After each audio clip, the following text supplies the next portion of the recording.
What is up, guys? James Carter TV back here for my NFL Week 7 picks and predictions. First, allow me to apologize for my lack of videos over the past week or so. Midterms have been kicking my ass, but luckily and thankfully they're over, so I can be back at the grind here at James Carter TV. And we begin with the picks and predictions video today, and then later on tonight I will upload Q&A number 4, and then tomorrow I will have 3 game recaps up for you to watch and enjoy, and then Monday I will have Monday Night Football game recap for you to enjoy, and then Tuesday afternoon I will have my 2015-16 NBA season predictions video. So don't worry, James Carter TV is still very much alive and well, and the videos are going to start coming at you rapidly, so I hope you are prepared for that. Now, let's get into week 7.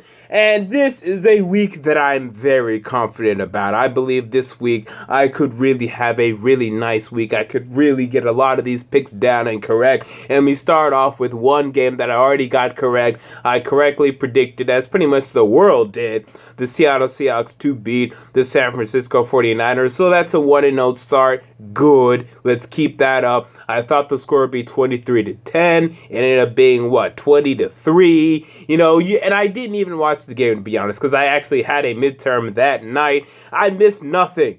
You're not going to miss anything. Whenever you know the Seahawks are playing the 49ers, you already know what's going to happen. The 49ers will not be able to move the football. The Seahawks will move the football intermittently, well enough, and it won't really be very close. We already know this. This story's been written. If they played tomorrow, it'd be the exact same thing. This rivalry now. It's not much of a rivalry anymore. So I got that right as well. Everyone did. So with that said, let's move on to the Week 7 games that are of question. And we start with the Buffalo Bills at the Jacksonville Jaguars in London. Why the Jaguars continue to sacrifice their home games to go to London, I will never understand. This is a home game that if they were actually at home, they'd have a chance. But now that it's on a neutral field, forget about it. The Bills are a better team. The Jaguars still prove to be one of the worst bottom-rung, bottom-dweller teams in the NFL. And they're going to continue to be so until they actually build a roster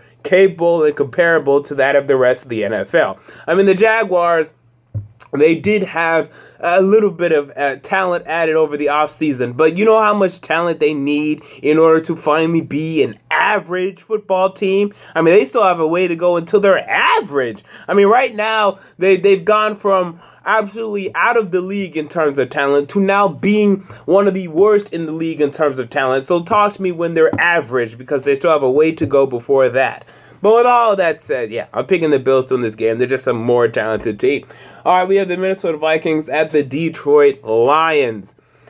The Detroit Lions won last week. I thought the Bears would win. The Bears were close, but, the Lions got it done. Now, will this spell a winning streak for the Detroit Lions? I'm going to say no. I'm going to say the Vikings go to Detroit and get a victory. I just don't see the Lions rattling off wins. I think their record is... They are what their record says they are. They're not a very good football team. I think they'll win 4 games this season. I just don't think this is going to be one of them. I have the Vikings winning this game.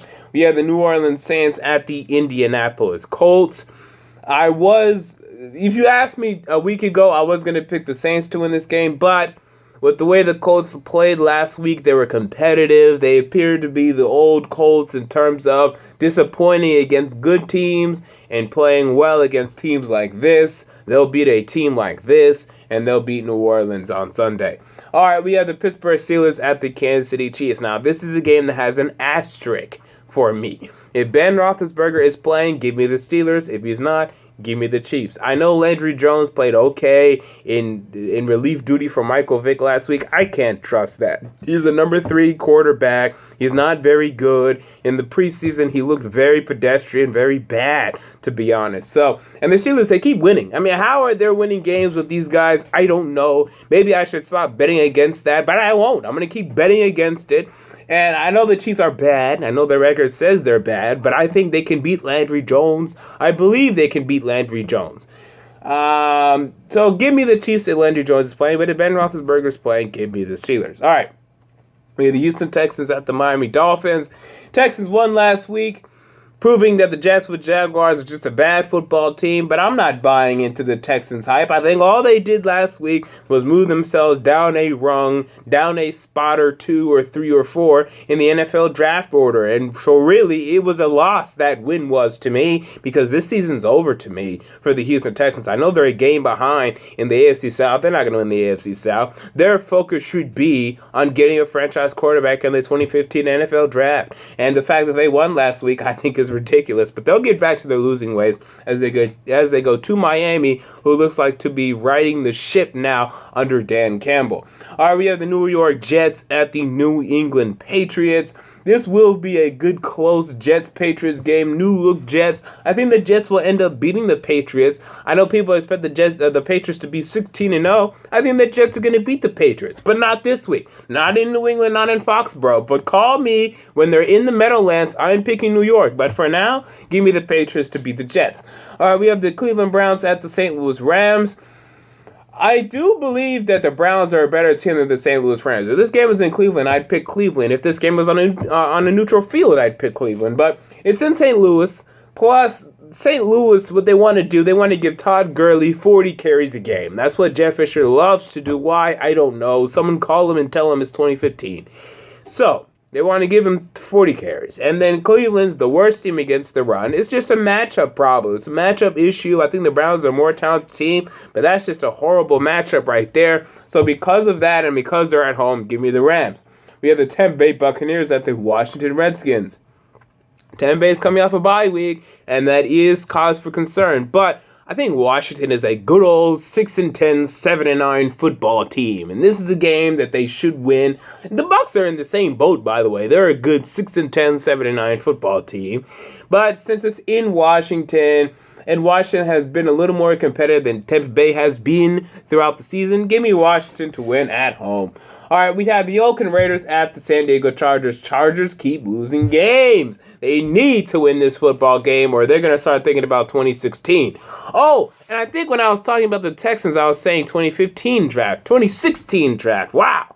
All right, anyway, so the Chargers, they lose this game, they're going to have to start thinking about 2016. And that is absolutely absurd. I expect more from this Chargers team. Phillip Rivers is doing everything he can to carry this football team for 500 yards, and it's still not good enough. I think it's going to be good enough this week. I know the Raiders are coming off a bye week. I think the Raiders are still a 6-10 football team. I think the Chargers are still an 8-8 football team. So give me the 8-8 football team at home. All right, we have the Dallas Cowboys at the New York Football Giants.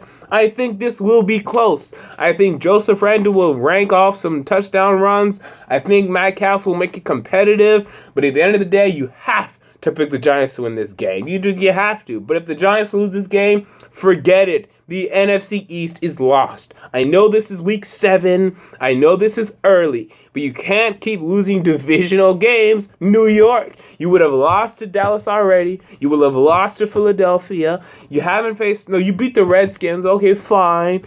But you can't keep losing these divisional games. They need to win, they'll win. Next, we have the Philadelphia Eagles at the Carolina Panthers. Now, Panthers keep proving me wrong. They went to Seattle, and they won in Seattle. And Panther fans, they're on me. They're like, hey, man, you see, we're good. We're good. And, there is evidence to support that.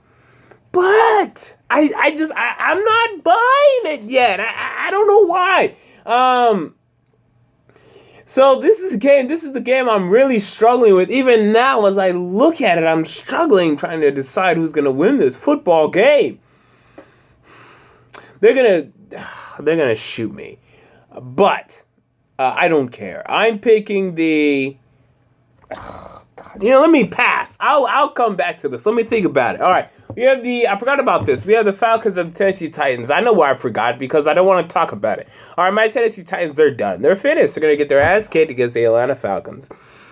It's not going to be close. Zach Mettenberger starting. Forget it. Now, what I really want to see is whether or not we can get Dorial Green Beckham out there, see what he can do. That way I know whether or not wide receiver is a position of need going into 2016. But this team, it's done. And it's so sad because they were so close. And then now the roller coaster is on a downward trend. Welcome to Tennessee. All right, now we're going back to that Sunday Night Football game. All right, Eagles and Panthers. Who am I picking? It's decision time. You have to be decisive. I am picking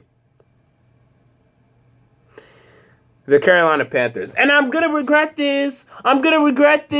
Because, yes, they're at home. So I guess I'm just going to give them that edge just because of that. But, man, are they really a 6-0? Are they really a great football team? I don't know. I'll say so. I'll pick you. Please don't do this to me now. After I've been picking against you for how many weeks? And then now you're going to win? Please don't do that to me. And then finally, we have the Baltimore Ravens at the Arizona Cardinals. Cardinals, all day. Ravens will be picking top 6 at least, which is so shocking to believe, but it's the truth. And they're going to turn that pick into a Hall of Famer, believe that. Especially if they get Jalen Ramsey. Oh, God. They have the next Ed Reed, and they're going to wreak havoc and hell on the NFL. All right, so there you go. Those are my picks and predictions. I'm still looking at this Eagles and Panthers game. I'm still shaking my head. I still don't trust the Carolina Panthers as much as maybe I should. Prove me wrong. Win this game. All right. Or prove me right since I picked you. Please win this game because I really don't want to keep being wrong on your football team. I'm giving you the benefit of the doubt. Go out there, win a football game, and then I'll be completely on this Panthers bandwagon. All right, until next time, James Carter TV, I'm out. Peace.